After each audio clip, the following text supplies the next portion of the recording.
အားလုံးပဲမင်္ဂလာပါ UK Match ရဲ့ Facebook နဲ့ YouTube Channel ကနေကြိုဆိုပါရစေဒီကနေ့ရဲ့နောက်ဆုံးရအားကစားသတင်းတွေကိုကြည့်ရမယ်ဆိုရင်တော့ Tottenham Hotspur ရဲ့တိုက်စစ်မှု Hurricane ကိုကလပ်သင်းကရောင်းချဖို့အစီအစဉ်မရှိပေမဲ့တကယ်လို့များသူ့ကိုခေါ်ချင်တဲ့ကလပ်တွေရှိရင်တော့ပေါင်185တန်းပေးရမယ်ဆိုပြီးတော့အသင်းဘက်ကတောင်းဆိုလိုက်ပြီးဖြစ်ပါတယ်။ The Sun သတင်းစာရဲ့အဆိုအရ Daniel Levy ကရောဂျိုစီမော်ညိုရပါကိန်းကိုရောင်းချဖို့အစီအစဉ်မရှိဘူးဒါပေမဲ့လည်းသူ့ကိုလိုချင်တဲ့ကလပ်တွေရှိခဲ့ရင်တော့185တန်းပေးရင်ရောင်းချဖို့အသင့်ရှိတယ်ဆိုပြီးတော့တောင်းဆိုလိုက်တာပါဟာရီကိန်းအနေနဲ့ရာသီကုန်မှာအသင်းကထွက်ခွာဖို့ပြင်ဆင်နေပေမဲ့ကလပ်သင်းကတောင်းဆိုတဲ့ပြောင်းရွှေ့ခြင်းကိုပေးချေလိုခြင်းမရှိကြတဲ့ကလပ်တွေကြောင့်အသင်းမှာဆက်နေရဖို့ရှိနေတယ်ဒါကရီမက်ဒရစ်ကလည်းဟာလန်ကိုခေါ်ယူနိုင်ဖို့အတွက်သူတို့ရဲ့ကွင်းလက်ကစားမအိုဒီဂါကိုရောင်းချရဖို့ရှိတယ်လို့ဆိုပါတယ်အိုဒီဂါအပါဝင်ကစားမ3ယောက်လောက်ကိုရောင်းချရဖို့ရှိလို့နေရာဒီမှာကြီးမားပြင်ဆင်ပြောင်းလဲမှုအတွက်ရီယဘက်ကကစားမတွေကိုရောင်းထုတ်ဖို့ရှိတာပါသူတို့ပြင်အိုဒီဂါကိုအာဆနယ်အသင်းကိုပေါင်150လောက်ထိလိုချင်နေပြီးတော့ဟာလန်ကိုခေါ်ယူနိုင်ဖို့အတွက်ကြိုးပမ်းနေသလိုတခြားကစားမတွေကိုလည်းရှင်းထုတ်သွားပွဲရှိတယ်လို့ဆိုပါတယ်ရီယယ်မက်ဒရစ်အသင်းအနေနဲ့လက်ရှိမှာနီးပြဇီဒန်ရဲ့အနာဂတ်အတွက်လည်းမရေရာမသေးချာမှုတွေရှိနေတယ်ဇီဒန်အနေနဲ့စာချုပ်တက်တန်းကတစ်နှစ်ပဲကျန်တော့တယ်လက်ရှိနေထားရသူနဲ့ကလပ်သင်းကြားမှာသဘောတူညီမှုမရသေးဘူးရီယယ်ကတော့ဇီဒန်ရဲ့ဆုံးဖြတ်ချက်ကိုစောင့်နေပြီးတော့သူ့ကိုအသင်းမှာဆက်ထားမှာလားသူကရောအသင်းမှာဆက်နေခြင်းလားဆိုတဲ့ဆွေးနွေးမှုတွေကိုပြုလုပ်နေကြောင်းနဲ့မကြာမီချိန်တွင်မှာပဲသိရဖို့ရှိတယ်ဒါပေမဲ့ဇီဒန်ဘက်ကတော့ယာဒီကုံမှာပဲသူ့ရဲ့အနာဂတ်ကိုထုတ်ဖို့ပြောကြားဖို့ရှိတယ်လို့ဆိုပါတယ်။ဒါကအင်တာမီလန်အသင်းကလည်းတိုက်စစ်မှုရိုမာလိုလူကာကူကိုရောင်းထုတ်ဖို့စဉ်းစားနေတယ်။အဓိကအင်တာမီလန်အသင်းအနေနဲ့ယူရိုတန်120လောက်ရရင်ရောင်းချဖို့ရှိနေပြီးတော့အခြားတိုက်စစ်မှုတယောက်နဲ့အစားထိုးချင်နေတဲ့အခြေအနေမျိုးပါ။အင်တာဘက်ကဘန်နာရေးဆိုင်ရာအခက်အခဲတွေရင်ဆိုင်နေရတဲ့အချိန်ချယ်ဆီကလူကာကူကိုစိတ်ဝင်စားနေလို့ဂျူဗန်တက်စ်ရီမက်ဒရစ်နဲ့ဘာစီလိုနာအသင်းတွေနဲ့လည်းသတင်းထွက်နေတဲ့အတွက်အင်တာဘက်ကယူရိုတန်120သာပေးခဲ့ရင်တော့ရောင်းချဖို့အသင့်ရှိနေတယ်လို့ဆိုပါတယ်။ဂျူဗန်တက်စ်တွေနဲ့လက်ရှိမှာဖော်လိုဒီဘာလာကိုအလွတ်ပြောင်းရွှေ့ခြင်းနဲ့ဆုံးရှုံးရမှာကိုစိုးရိမ်လျက်ရှိနေတယ်28နှစ်ရွယ်ရှိတဲ့အာဂျင်တီးနားကစားမကရာသီကုန်မှာစာချုပ်တက်တန်းတစ်နှစ်ပဲကျန်တော့တဲ့အချိန်အသင်းနဲ့စာချုပ်သဘောတူညီမှုမရသေးဘူးတကယ်လို့များသဘောတူညီမှုမရခဲ့ရင်နောက်ရာသီမှာဂျူဗန်တက်စ်နဲ့သူ့ကိုအလွတ်ပြောင်းရွှေ့ခြင်းနဲ့ဆုံးရှုံးသွားနေတဲ့အတွက်ကြောင့်စာချုပ်ချုပ်ဆိုရင်ချုပ်ဆိုမချုပ်ဆိုရင်နွေရာသီမှာအပိသက်ရောင်းချဖို့ကိုစဉ်းစားနေတာပါဂျူဗန်တက်စ်နဲ့သူတို့ရဲ့ဝါရစ်နောက်ခံလူခီလီနီကိုတက်တန်းတိုးဖို့လုပ်နေပါတယ်36နှစ်ရွယ်ရှိတဲ့အီတလီနောက်ခံလူကဂျူဗန်တက်စ်ကနေနောက်ထပ်တစ်နှစ်သက်တမ်းတိုးမှာဖြစ်ပြီးတော့သူကိုယ်တိုင်ကလည်းအသင်းမှာဆက်နေဖို့အတွက်ကြိုးပမ်းတဲ့အတွက်ကလပ်သင်းကသူ့ကိုတစ်နှစ်စာချုပ်ချုပ်ဆိုဖို့မကြာမီချိန်တွင်းမှာကမ်းလှမ်းသွားဖို့ရှိတာပါခရစ္စတီယာနိုရိုနယ်ဒိုကဆာဗီယာနဲ့ကစားခဲ့တဲ့ပွဲမှာ3ဂိုး2ဂိုးနဲ့အနိုင်ရသင့်ပါလျက်နဲ့သူ့ရဲ့သွင်းဂိုးကိုပယ်ဖြတ်ခံရတဲ့အတွက်စိတ်ပြတ်နေတဲ့အချိန်အဲ့ပွဲအပြီးမှာပဲသူလွတ်ပစ်ခဲ့တဲ့သူ့ရဲ့အသင်းကောင်းဆောင်လက်ပတ်အတွက်ဆာဗီယာကသူတယောက်က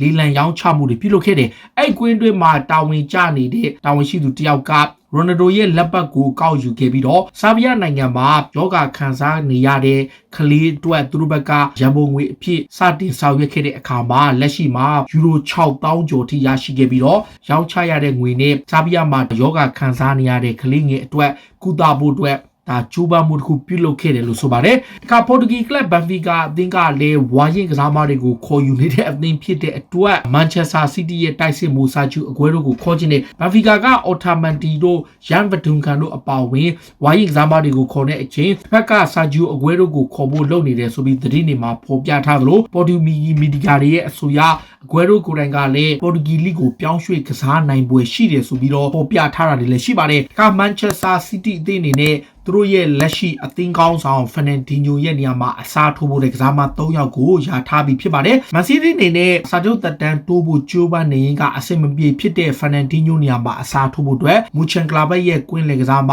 ဇာကာရီကအပါဝင်စပိုတင်လီဘွန်ရဲ့ဖာလင်ဟာတို့လိုကစားမတွေကိုစိတ်ဝင်စားနေလို့လက်ရှိရှက်ဖီးယူနိုက်တက်ရဲ့ကွင်းလေကစားမဆန်ဒါဘာတို့ကိုလည်းစောင့်ကြည့်လျက်ရှိတာပါ။ဒီကစားမ3ယောက်ကဖာနန်ဒီညိုနီယာမှာအစားထိုးဖို့အတွက်သူတို့ဘက်ကခေါ်ယူဖို့ပြစ်မှတ်ထားနေတယ်လို့ဆိုတော့ပါမန်ချက်စတာယူနိုက်တက်ရဲ့နီးပြဆိုရှာကဘာဆိုနာရဲ့တောင်ပန်ကစားမအိုစမာနီဒမ်ဘေလီကိုစိတ်ဝင်စားစေရှိတယ်လို့ဆိုပါတယ်22နှစ်ရွယ်ရှိတဲ့ပြင်သစ်ကစားမကဒီယာဒီမှာခြေစွမ်းပြကစားနေသူဖြစ်ပြီးတော့စာချုပ်တက်တန်းတစ်နှစ်ပဲကျန်တော့တဲ့အချိန်ကလပ်သင်းကတက်တန်းတိုးဖို့လုပ်နေတယ်ဒါပေမဲ့ဘာဆိုနာအသင်းရှိကနေယူနိုက်တက်ကအရခေါ်ယူဖို့ကြိုးပမ်းနေစေဆောင်းရာသီတုန်းကယူနိုက်တက်ကိုပြောင်းရွှေ့လို့နေပါဖြစ်လာခဲ့ပြီးမှပြက်ပြဲသွား ခဲ့တဲ့သူကိုနောက်ထပ်တစ်ကြိမ်ကြိုးပမ်းသွားဖို့ရှိကြောင်းနဲ့နွေရာသီမှာခေါ်ယူနိုင်ဖို့မျှော်လင့်နေစေဖြစ်တယ်လို့ဆိုရှာကဆိုခဲ့တာပါ United အနေနဲ့တစ်ဖက်မှာလည်း Real Madrid အသင်းကရာသီကုန်မှာအလွတ်ပြောင်းရွှေ့ခြင်းနဲ့ထွက်တော်မဲ့ Lucas Vazquez ကိုခေါ်ဖို့လုပ်နေပါတယ် Lucas Vazquez အနေနဲ့စာချုပ်တက်တန်းကုံဆုံးတဲ့အချိန်ဘိုင်ယန်အပါဝင်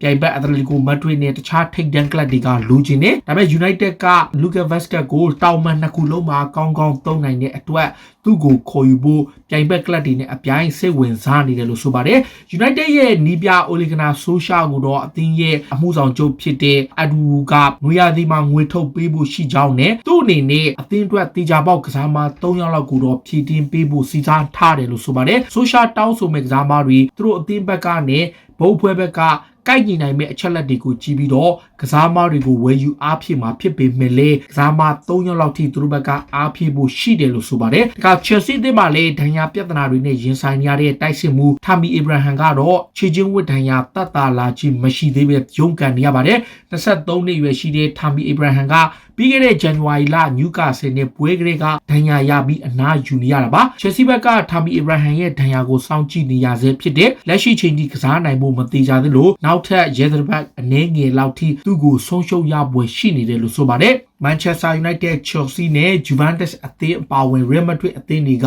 AC Milan ဂိုးသမား Donnarumma ကိုခေါ်ခြင်းနဲ့ Chelsea ကအစောပိုင်းက Donnarumma ကိုကန်လန်ထားတယ်။ အီတလီဂိုးသမားကိုယ်တိုင်ကလည်း Premier League ကိုပြောင်းခြင်းနဲ့အထူးသဖြင့်လောက်ခလာစာပေါင်4သိန်းလောက်ထိတပတ်ကိုရယူခြင်းတဲ့အချိန်မှာတခြားကလပ်တွေနဲ့အပြိုင်ခေါ်ဖို့လုပ်တဲ့အချိန် Thomas Tuchel ကတော့ဂိုးသမားနေရာအတွက် Donnarumma ကိုအဓိကစိတ်ဝင်စားတယ်လို့ဆိုပါတယ်။ Jorginho ကလည်း Chelsea အသင်းကနေထွက်ခွာပြီးတော့ Napoli ကိုပြောင်းနိုင်မဲ့သတင်းတွေကိုပယ်ချလိုက်တယ်။29နှစ်ရွယ်ရှိတဲ့Jorginho ကနီးပြ Thomas Tuchel ရဲ့အရေးပါတဲ့ကစားမဖြစ်တဲ့ဘလို့သတင်းတွေပဲထွက်ကျွန်တော် Chelsea မှာပဲဆက်ရှိနေမယ်စာချုပ်သက်တမ်းကလည်း2နှစ်ကျော်ကြံသေးတယ်ဆိုပြီးတော့သူကအပြောင်းရွှေ့အကြောင်းတွေကိုညှင်းဆန်ပယ်ချခဲ့တာပါ Real Madrid အသင်းက Sergio Ramos ကိုစာချုပ်တိချုပ်ဆိုဖို့သဘောတူညီမှုမရနိုင်ပဲရှိတဲ့အချိန် Paris Saint-Germain က Ramos ရဲ့အခြေအနေကိုစောင့်ကြည့်ပြီးခေါ်ယူဖို့လုပ်နေတယ်35နှစ်ရွယ်ရှိတဲ့ Ramos ကလက်ရှိမှာဒဏ်ရာပြဿနာကြောင့်လီဗာပူးနဲ့ကံမဲ့ချန်ပီယံလိပွဲစဉ်နှစ်ကြော်လုံးကိုလွဲချော်ဖို့ရှိတဲ့အတွက်ကြောင့်မိုဆာလာနဲ့တွေ့မဲ့ပွဲပါလွဲချော်မယ်ဒါပေမဲ့ Real အနေနဲ့တက်တန်းတိုးနိုင်မှုကြိုးပမ်းနေတဲ့အချိန် Sergio Ramos ရဲ့မရေရာမသေးတာပဲဖြစ်တဲ့အချိန် Paris Saint-Germain က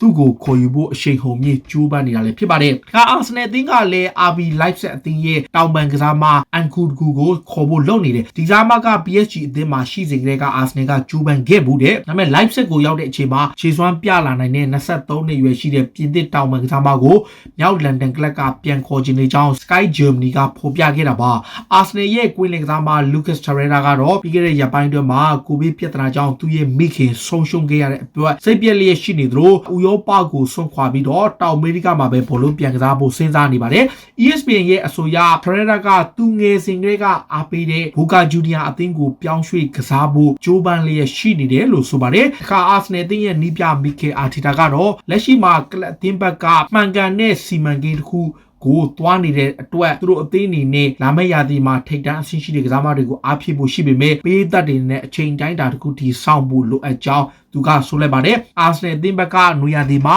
ဖြည့်တင်းမှုတွေပြုလုပ်မှာဖြစ်ပေမဲ့မလိုအပ်တဲ့ကစားမတွေကိုလည်းရောင်းထုတ်ရဖို့ရှိနေတယ်လို့ဆိုတာပါ။ခါအတ္တလန်တာရဲ့ကိုလံဘီယာတိုက်စစ်မှုဒူဘန်စပါတာကတော့ပရီးမီယာလိကိုပြောင်းရွှေ့ခြင်းနဲ့ပရီးမီယာလိကလပ်တွေဖြစ်ကြတဲ့လီဗာပူးတို့ချယ်လ်ဆီတို့ထော်တနမ်ဟော့စပါတို့အသင်းတွေကစိတ်ဝင်စားနေတယ်။အသက်30ရွယ်ရှိတဲ့စပါတာကပရီးမီယာလိကိုပဲသူပြောင်းရွှေ့ခြင်းကြောင့်နဲ့သူ့ရဲ့ physical ရကြန့်ခိုင်မှုရပရီးမီယာလိကပို့ပြီးသူ့အတွက်အံဝင်နိုင်မယ်လို့ထင်တဲ့ကြောင့်နွေရာသီမှာအသင်းကထွက်ခွာပြီးတော့အင်္ဂလန်ပရီးမီယာလိကိုပြောင်းရွှေ့ခြင်းနေတယ်လို့ဆိုပါတယ်။တခါဘာစီလိုနာအသင်းရဲ့နီးပြရိုနယ်ကူးမန်ကကလပ်တင်းကဆာဂျူအဂွဲရိုကိုခေါ်ဖို့သတင်းတွေထွက်နေတဲ့အချိန်သူကတော့အဂွဲရိုကိုအလိုမရှိဘဲနဲ့သူ့ရဲ့တပည့်ဟောင်းမန်ဖစ်ဒီပိုင်းကိုပဲခေါ်ခြင်းနဲ့ဆာဂျူအဂွဲရိုကလက်ရှိမှာအလွတ်ပြောင်းရွှေ့ခြင်းနဲ့စီးတီးကထွက်ခွာခွင့်ရထားတဲ့အချိန်ဘာစီလိုနာအသင်းကစိတ်ဝင်စားနေတယ်ဒါပေမဲ့ရိုနယ်ကူးမန်ကတော့အဂွဲရိုထက်ဒီပိုင်းကိုသာခေါ်ယူပေးဖို့အသင်းဥက္ကဋ္ဌကိုတောင်းဆိုထားတယ်လို့ဆိုပါတယ်။မန်စီးတီးဘက်ကလက်ရှိမှာဘာစီလိုနာရဲ့တိုက်စစ်မှုလီယိုမ Mexico လက်လျှော့သွားပြီလို့သတင်းတွေဖော်ပြခဲ့ပေမဲ့လည်းနောက်ဆုံးသတင်းတွေအရ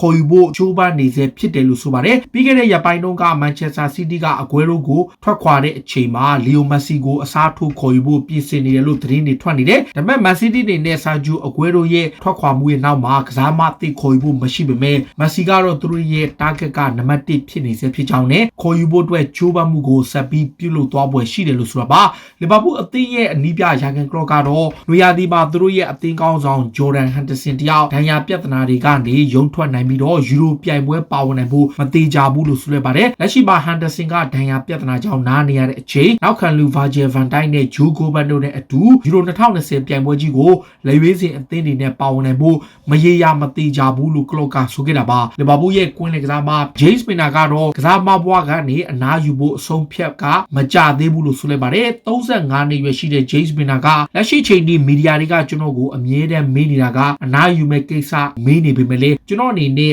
ဒီထက်ပိုကစားနိုင်တဲ့အတွက်အနားယူဖို့ကိုအစီအစဉ်မရှိသေးဘူးလို့ဆိုလိုက်ပါတယ်ထော်တနမ်ရဲ့နီးပြဂျိုစီမိုညိုကတော့လက်ရှိမှာကလပ်အသင်းဘက်ကရေးပါတဲ့ဖလားဘောလူပွဲကစားရဖို့ရှိတဲ့အချိန် FA ဘက်ကစီးပြင်းဆွဲခဲ့တဲ့ဒါပွဲစဉ်တွေပေါ်ကိုစိတ်ပြတ်နေတဲ့အဓိကထော်တနမ်ကဧပြီလ25ရက်နေ့မှာ Manchester City နဲ့ EFL ကဘောလူပွဲကန်ရဖို့ရှိတဲ့အချိန်ဧပြီလ21ရက်နေ့မှာ Southampton ရဲ့ FA ကပွဲစဉ်ကြောင်း4ရက်ပဲနားရတဲ့အပေါ်စိတ်ပြတ်နေတယ်။စောပိုင်းကတပတ်လောက်နားရမယ့်အခြေအနေကနေဆောင်တန်ရဲ့ FA ကပွဲစဉ်ကြောင်းပွဲစဉ်ရွှေ့လိုက်ရတဲ့အတွက်4ရက်သာနားရမယ့် Man City နဲ့ဘူလူပွဲအတွက်တကယ့်ကိုအချိန်တိုအတွင်းမှာသူတို့တို့ပွဲကျက်ကန်ရမှာဖြစ်လို့ပွဲစဉ်ရွှေ့တဲ့အပေါ်သူတို့ဘက်ကစိတ်ပြက်လျက်ရှိတာပါ။စပါးနေနဲ့ Real Madrid အသင်းရဲ့လူငယ်ကစားမ Miguel Gutierrez ကိုခေါ်ချင်တဲ့ Tottenham ရဲ့ကမ်းလှမ်းမှုကို Real ကပယ်ချခဲ့ပြီးရောင်းချဖို့အစီအစဉ်မရှိဘူးလို့တုံ့ပြန်ခဲ့တာပါ။ဒါတွေကတော့စိတ်ဝင်စားစရာနောက်ဆုံးရအားကစားသတင်းတွေကိုတင်ဆက်ပေးပါခုလိုမျိုးစိတ်ဝင်စားစရာအားကစားသတင်းတွေကိုနားဆင်နေကြရှင်တော့ UK Match Day ရဲ့ Facebook နဲ့ YouTube Channel ကို Follow လုပ်ကြပါလို့တောင်းဆိုရင်းနဲ့ဒီနေ့ရဲ့အစီအစဉ်ကိုဒီမှာပဲအဆုံးသတ်ပါစေ